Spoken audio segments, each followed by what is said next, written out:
22 سال زراوی متحبسه دیه برای اپراسیون فتو في دري دست بيد كرن قسمي زلامي ساني ديندار دقرتن دخستن حبساده ام تخوازن گونياني دن يارگلان مش ببن ما بين المحكمة چونكي سبب سيز يرا وان قرتن و جزا دانوان وزلامي مقرتن مهكي ساق ديشكنجي تشتن حبس ام دقارادن 20 سالة ازيتي دن مجي ندن واتنيش ويشكنجي دن مجي ها زلامي مقرتن جي ذاتن زلامي فتو بون حاكم وساوچي قوا محكمة كن وان يارگلاميش تكرن ام دخواز دولت دخوازن کی ام نعفه دخوازن ام دخوازن گویانی دن و یارگلامیش بکن چونکی ایگو آگرته بون جی suçluyun irorovات hapsadenin hakum savcıya fethugun.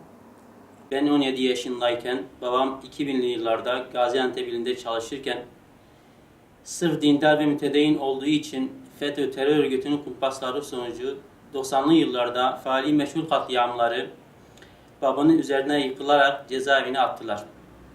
Babamı cezaevine koyduklarında evin büyüğü olmam hasebiyle 10 çocuğa bakılmak zorunda bırakıldım. Babam FETÖ terör örgütünün kumpasları neticesinde mağdur olmuştur. Babam hiçbir suç işlememiş, onun için af talep etmiyorum. Sadece yargılanmasını istiyorum. İade itibarının verilmesini istiyorum. 16 yıllık mağduriyetimizin giderilmesini talep ediyoruz.